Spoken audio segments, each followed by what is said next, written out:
கூட்டணியில் தேமுதிக பிரேமலதா டிக் செய்தது ஏன்? வருகின்ற தமிழக சட்டப்பேரவை தேர்தலில் தேமுதிக எந்த பக்கம் என்று நீண்ட நாட்களாக எதிர்பார்ப்பு நிலவிய நிலையில் யாரும் எதிர்பாராத நகர்வாக திமுக கூட்டணியில் இணைந்துள்ளது தேமுதிக. முன்னதாக கோவை ஈஷா மையத்தில் நடைபெற்ற மகா சிவராத்திரி விழாவில் அதிமுக முன்னாள் அமைச்சர் SP வேலுமணியுடன் தேமுதிக பொதுச் செயலாளர் பிரேமலதாவும் கலந்து கொண்டார். இருவரும் அருகருகே அமர்ந்து பேசிக் கொண்டனர். விழாவுக்கு வந்த மத்திய அமைச்சர்கள் ராஜ்நாத் சிங், எல் முருகன் ஆகியோரையும் பிரேமலதா பேசினார். மேலும் சிவராத்திரி விழாவுக்கு பிறகு கோவையில் பிரேமலதா தங்கியிருந்தார்.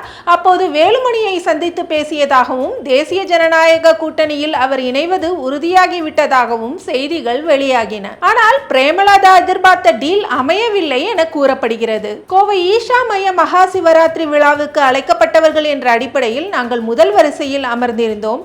அனைவரையும் மரியாதை நிமித்தமாக தான் சந்தித்து பேசினேன் என்று சிம்பிளாக சொல்லி கடந்தார் பிரேமலதா விஜயகாந்த். இந்த நிலையில்தான் சென்னையில் திமுக தலைமையகமான அண்ணா அறிவாலயத்தில் வியாழக்கிழமை காலை தமிழக முதல்வர் மு க ஸ்டாலினுடன் தேமுதிக பொதுச் செயலாளர் பிரேமலதா விஜயகாந்த், பொருளாளர் LK சுதீஷ் ஆகியோர் சந்திப்பு நிகழ்த்தினர். இந்த சந்திப்பின் போது துணை முதல்வர் உதயநிதி ஸ்டாலின், மூத்த அமைச்சர்கள் சேகர் பாபு, கனிமொழி MP உள்ளிட்டோர் இருந்தனர். இந்த சந்திப்பின் போது திமுக கூட்டணியில் தேமுதிக இணைவது உறுதி செய்யப்பட்டது. திமுக தலைவரும் தமிழக முதல்வருமான மு க ஸ்டாலினுடன் கூட்டணி அமைத்த பின்னர் பிரேமலதா விஜயகாந்த் கூறும்போது, தமிழக சட்டப்பேரவை தேர்தலில் தேமுதிக யாருடன் கூட்டணி என்ற கேள்வி நீண்ட நாட்களாக நிலவி வந்தது. அதன்படி இன்று திமுகவுடன் தேமுதிக கூட்டணியை உறுதி செய்துள்ளது. தேமுதிக நிர்வாகிகள், தொண்டர்கள் விரும்பியபடி திமுகவுடன் கூட்டணி அமைத்துள்ளோம்.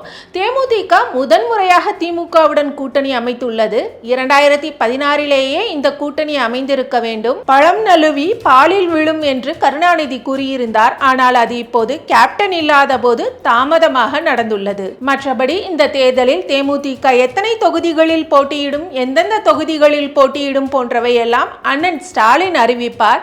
இதற்காக ஒரு குழு அமைக்கப்படும். அந்த குழு திமுகவுடன் ஆலோசனை செய்த பின்னர் முறைப்படி அறிவிப்பு வெளியாகும். இந்த கூட்டணி தேமுதிகவினரும் பொதுமக்களும் வரவேற்கும் கூட்டணியாக உள்ளது. 200க்கும் மேற்பட்ட இடங்களில் வெற்றி பெறுவது உறுதி.